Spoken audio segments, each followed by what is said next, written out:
தேவ சித்தம், அதாவது எப்படி ஒரு மனுஷன் தேவ சித்தத்தை தன்னுடைய வாழ்க்கையில அறிந்து கொள்ளலாம் என்று நாங்கள் பார்த்தோமா இருந்தால், முதலாவது வேத வசனத்துக்கூடாக தேவனுடைய சித்தத்தை நாங்கள் அறிந்து கொள்ளலாம். ஹல்லேலூயா.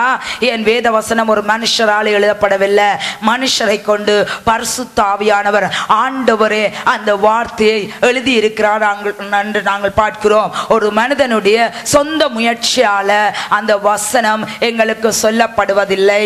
அப்படியாக பரிசுத்த ஆவியானவருடைய கொடுத்த வசனத்துல ஆண்டவர் தன்னுடைய சித்தத்தை எங்களுக்கு நிச்சயமாக தெரிவிப்பார். எப்படி ஆண்டவர் டூஸ் அண்ட் டோன்ட்ஸ் போட்டு வைத்திருக்கார். இதை செய்யுங்கள், இதை செய்யாதிருங்கள், இதை செய்யுங்கள் என்ற காரியத்தை எதிலிருந்து ஒருவர் என்னை கேட்டார், கிறிஸ்தவர்கள் அநியாயம் செய்தால் அவர்களுக்கு என்ன முடிவென்று. தேவனுடைய பிள்ளையே, அநியாயம் என்று நாங்கள் நினைப்பது தேவனுக்கு முன்னால சிலவள நீதியா இருக்கும், தேவனுக்கு முன்னால நீதியா இருக்கும். அப்ப வசனம் எதை சொல்லுகிறதோ, தேவன் எதை சொல்லுகிறாரோ அதை கேட்கும்படி, அதை கொண்டு நடத்தும்படி நாங்கள் அவருடைய வார்த்தைக்கு ஒப்பு கொடுக்க வேண்டும். அப்ப ஆண்டவர் தெளிவாக வார்த்தையில சில காரியங்களை சொல்லியிருக்கிறாரா, எல்லாம் நல்லது சொல்லி இருக்கிறாரா, சிலவளை கண்டித்து சொல்லி இருக்கிறாரா. ஆண்டவர் வேத வார்த்தையை கண்டித்தும் சொல்லி இருக்கிறார், கீழ்ப்படியவன் சொல்லி இருக்கிறார். அதிகாரத்துக்கு கீழ்ப்பட்டவர்களுக்கு கீழ்ப்படியுங்கள் என்று சொல்லி இருக்கிறார், தனக்கு கீழ்ப்படியுங்கள் என்று சொல்லி இருக்கிறார். அப்ப வேத வார்த்தை எது எங்களுக்கு சொல்லுகிறதோ அதன்படி நாங்கள் வாழ கற்றுக்கொள்ள வேணும். அது தேவனுக்கு சித்தமாய் இருக்கிறது. எவன் வார்த்தையை அசட்டை பண்ணுகிறானோ அவன் என்ன திருவசனத்தை அவமதிக்கிறவன் நாசமடைவான் என்று சொல்லப்படுகிறது. தமிழ்ல மிக பயங்கரமா சொல்லி இருக்கிறார்கள். ஆர் வேத வசனத்தை அவமதிக்கிறார்களோ அவர்கள் நாசமடைவார்கள் என்று சொல்லப்படுகிறது. அது ஊழியக்காரராக இருக்கலாம், ஒரு விசுவாசியா இருக்கலாம். இந்த தேவ சித்தத்தை எப்படி அறிய வேண்டும் என்றா, வேதம் சொல்லுகிறதை வைத்துக்கொண்டு, வேதத்தின்படி நாங்கள் நடப்பதை கொண்டு தேவ சித்தத்தை நாங்கள் நிறைவேற்றுவராக இருக்கிறோம். வேதம் என்ன சொல்லுகிறது என்பதை நாங்கள் கவனிக்க வேண்டும். உறுதியான தீர்க்க தரிசன வார்த்தைகள் அதிலிருந்து அந்த வசனத்தை நாங்கள் கவனிக்க வேண்டும்.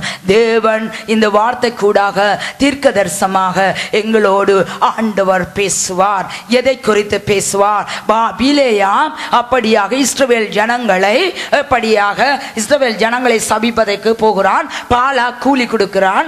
ஆனாலும் கர்த்தர் அந்த கழுதியை கொன்று பிலேயாமோடு பேசுகிறார். அப்ப அந்த சித்தத்தை அவன் எப்படி அறிந்து கொள்கிறான் என்று சொன்னார். கர்த்தருடைய சித்தத்தை எப்படி பின்பு அறிந்து கொண்டான் என்றால், கழுதியை கொண்டு ஆண்டவர் பேசியதை குறித்து. ஹல்லேலூயா. அப்ப இந்த வேத புத்தகத்தில் அந்த வசனங்கள் எங்களுக்கு இருக்கிறது. தேவனுடைய பிள்ளையே, அப்ப வேத வசனம் எதை சொல்லுகிறதோ அதை நிறைவேற்றும் போது தேவனுடைய சித்தத்தை நீங்க நிறைவேற்றுவீங்கள். ஹல்லேலூயா. தேவனுடைய சித்தத்தை நீங்கள் நிறைவேற்றுவீங்கள்.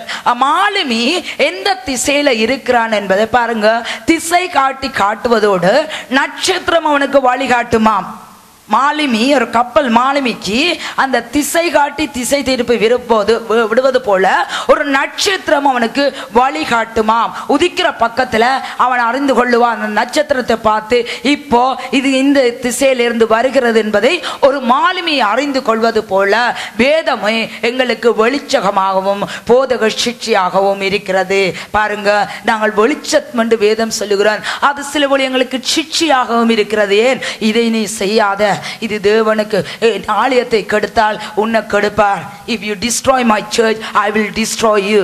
ஆண்டவர் என்ன சொல்றார்? தேவ சபைக்கு சொல்றார், ஒருதனை சொல்றார், என்னுடைய ஆலயத்தை நீ கெடுத்தாயானால் உன்னை நான் கெடுப்பேன் என்று சொல்லி வேதம் அப்படி எங்களுக்கு சிக்ஷிக்கும் போது அந்த தேவ வார்த்தையை நாங்கள் கூர்மையாக கவனிக்க வேண்டும். ஒரு இடரலும் தேவ ஆலயத்துக்கோ தேவ மக்களுக்கோ வராதவாறு நாங்கள் வேதப்படி பாதுகாக்க வேண்டியது ஒவ்வொரு தேவ பிள்ளை தேவனுடைய சித்தமாக இருக்கிறது. ஆண்டவர் இதை எங்களுக்கு சொல்லுகிறார். அப்ப வேதம் எங்களுக்கு சிற்சியாக இருக்கும் போது அந்த சிற்சியை கேட்டு நடப்பது தேவனுடைய சித்தம். ஹல்லேலூயா, ஹல்லேலூயா.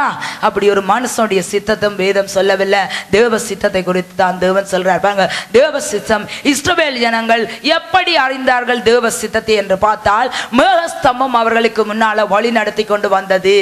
சிவந்த சமுத்திரத்தை கடக்கும் போது மேகஸ்தம்பம் வந்து முன்னாலே அந்த மேகஸ்தம்பம் இஸ்ரவேல் ஜனங்களை வழி நடத்தி கொண்டு வந்தது.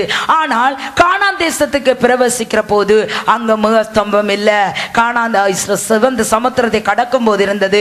கானான் தேசத்தை என்னும்போது அங்கு விசுவாசம் இருந்தது என்று நாங்கள் பார்க்கிறோம். தேவனுடைய பிள்ளை, அப்ப எப்படியாக இந்த தேவ வசனம் அந்த ஆண்டவர் மிக ஸ்தம்பமாக இஸ்ரவேல் ஜனங்களை வழி நடத்தியது போல தேவனுடைய வார்த்தை ஜீவன் உள்ளது, இருபுறமும் கருக்குள்ள பட்டியம் உள்ளது. வார்த்தை ஒருபோதும் பொய் சொல்லாது, வார்த்தை ஒருபோதும் மாறாது, வார்த்தையை மாற்ற முடியாது. எதை மாற்றினாலும் தேவ வார்த்தையில ஒன்றை கூட்டினாலும் சாபம், ஒன்றை குறைச்சாலும் சாபம், கூட்டினான குறைத்தான ஆண்டவர் என்ன எங்களுடைய ஜீவ புத்தகத்திலிருந்து எங்களை பேரை கிறுக்கி போடுவார் என்று வெளிப்படுத்தல் கடைசி அதிகாரத்தில் தெளிவாக சொல்லப்பட்டிருக்கிறது. அப்ப தேவ வார்த்தையை கொண்டு நாங்கள் தேவ சித்தத்தை அறிய வேணும். தேவனுடைய பிள்ளையே, வேதத்தை நாங்கள் கடமைக்காக வாசிக்காமல் ஆராய்ந்து வாசிக்க வேணும். அதில் உள்ள காரியங்களை எல்லாம் நாங்கள் அறிந்து கொள்ள வேணும். அப்போ முதலாவது தேவ சித்தத்தை ஒரு மனிதன் அறிந்து கொள்ள வேணும் என்று சொன்னால் வேத வாக்கியத்தின்படி அவன் தன்னை வாழ ஒப்பு கொடுக்க வேணும். ஹல்லேலூயா, ஹல்லேலூயா. அந்த வேத வார்த்தைக்கு எங்களை ஒப்பு கொடுக்கும் போது நீங்க தேவ சித்தத்தை நிறைவேற்ற பிள்ளைகளாக மாற்றப்படுகிறீர்கள். அது முதலாவது. இரண்டாவது காரியம், நாங்கள் சொன்னது போல இயேசு கிறிஸ்து ஜெபம் பண்ணுகிறார், ஆண்டவருடைய சித்தத்தை கேட்கிறார். உமக்கு சித்தமாய் இருந்தால் இந்த பாத்திரம் என்னை விட்டு எடுபட வேண்டும் என்று சொன்னால் எடுபடட்டுக்கும் ஆண்டவரே என்று. ஆண்டவருடைய சித்தமே அதுதான். பாருங்க, யூதர்கள் நினைத்தார்கள் இயேசுவை சிலுவையிலே அறைந்தது நாங்கள் காரி துப்பி விட்டோம், அவமானப்படுத்தி விட்டோம் என்று. அதில்ல, பிதா அவரை இந்த உலகத்துக்கு அனுப்பும் போது அவர் இப்படியாய் அடிக்கப்பட வேண்டும் என்பது பிதாவினுடைய சித்தம். அப்ப பிதாவுடைய சித்தத்தை மனுஷனால மாற்ற முடியாது. யூதர் பெருமை கொண்டார்கள். எப்படி? இவனை நாங்கள் துப்பினோம், காரினோம், அவமானப்படுத்துவோம். ஆண்டவர் சொல்கிறார், ஊழியத்து நிமித்தம் உங்களுக்கு பாடுகள் வரும், துன்பப்படுகிறவன் துயரப்படுகிறவன் பாக்கியவான். தேவனுடைய பிள்ளையே, சில வேளை எங்களுக்கு துன்பம் வரும்போது அதை கூட தேவ சித்தமாக நீங்கள் எடுக்க வேண்டும். காரணம் என்ன? தேவ சித்தமாக எடுக்கணும். ஏனென்றால் சில பாதைகளால் ஆபிரகாமுக்கு சோதனை வந்தது. ஆபிரகாமுக்கு சோதனை வந்தது. அந்த சோதனையை ஜெயித்த போதுதான் அவன் நீதிமானாக இருந்தான். யோபுவுக்கு சோதனை வந்தது.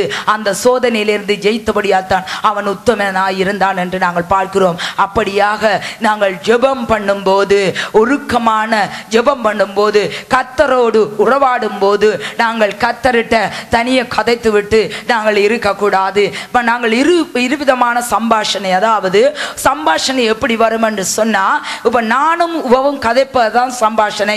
நான் சொல்றதை இவ கேட்டுக்கொண்டே இருந்தா that is not a good communication. இப்ப நான் சொல்லும் போது அவவும் சில வார்த்தைகளை எனக்கு பதிலாக சொல்ல வேண்டும். அதுபோல நாங்கள் கர்த்தர் பேசும்போது, கர்த்தர் பேசும்போது அவருக்கு முழுமையாக நாங்கள் செவி கொடுப்பதும் தேவ சித்தத்தை நிறைவேற்றது. ஹல்லேலூயா.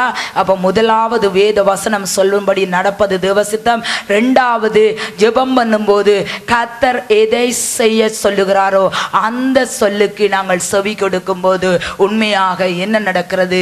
அங்க தேவ சித்தத்தை நாங்கள் நிறைவேற்றுகிறோம். ஹல்லேலூயா. அப்ப ஜெப நேரம் தேவனுடைய ஆலோசனையை பெறும் நேரம். ஜெப நேரம் தேவனுடைய ஆலோசனையை பெறும் நேரம். தேவன் தெளிவாக சில ஜெபத்தில் நீங்கள் இருக்கும்போது பூரணமாக சில காரியங்களை குறித்து உங்களுக்கு சொல்லுவார். மெல்லிய குரல்ல பேசுவார் உங்களோட. எத்தனை பேருக்கு உண்மையா அந்த குரல் கேட்டு இருக்குது? மெல்லிய குரல்ல பேசி நீ இப்படி செய். சில பேருக்கு சொன்னார். பவுலுக்கு என்ன சொன்னார்? பவுலுக்கு கேட்டான். பவுல் என்ன சொன்னார்? அப்படியே ஒரு ஒளி வந்தது, அவன் விழுந்து விட்டான். ஆண்டவரே நீர் யார் என்று சொல்லி பவுல் கேட்கிறான். அப்ப பவுலுக்கு ஆண்டவர் சொல்லுகிறார், நீ துன்பப்படுத்திய இயேசு நான். இயேசுவையா துன்பப்படுத்தினார்? பிரதர், இயேசுவையா துன்பப்படுத்தினார்? ஆரை துன்பப்படுத்தினார்? ஆரை பவுல் துன்பப்படுத்தினார்? சவுல். கிறிஸ்தவர்களை அவன் போய் பெர்மிஷன் எடுத்தான். கிறிஸ்தவர்களை தூக்கப்படுத்துவதற்கு பவுல் எருசலேமுக்கு வந்து அந்த துண்டை வாங்கி கொண்டு வந்து துன்பப்படுத்துகிறான். ஒரு முறை ஆண்டவர் தமஸ்குல அந்த பவுலை சந்திக்கிறார். சந்தித்து கேட்கும் போது, நான் ஆர் என்று ஆண்டவர் சொன்னது பிரவஞ்சனால், ஆண்டவரே நான் என்ன செய்ய வேண்டும் என்று நீர் சித்தம் கொண்டிருக்கிறீர். பாருங்க, முதல் தரமாக ஆண்டவரை அந்த இடத்துல அறிகிறான். அவன் சொல்றான், ஆண்டவரே நான் என்ன செய்ய வேண்டும் என்று நீர் சித்தம் கொண்டிருக்கிறேன். ஆண்டவர் சொல்லுகிறார், அனனியாக்கு சொல்லுகிறார், இப்படி ஒரு மனுஷனை அனுப்புகிறேன், அவனிடத்துல போ, இப்படி இப்படி காரியங்களை செய்ய என்று சொன்ன போது அவர்கள் போனார்கள் என்று நாங்கள் பார்க்கிறோம். தேவனுடைய பிள்ளை, ஜெப வேளையில தேவனங்களை சந்திக்கிற நேரத்தில் அவருடைய சித்தத்தை எங்களுக்கு தெரிவிப்பார். பவுலுக்கு தன்னுடைய சித்தத்தை தெரிவித்தார் என்று நாங்கள் பார்க்கிறோம். தமஸ்கு வழியில அப்படியாக கைலாக கொடுத்து அப்படியாக கண் தெரியாமல் விழுந்து கிடந்த பவுலுக்கு அவன் சொன்னான், ஆண்டவரே, நான் என்ன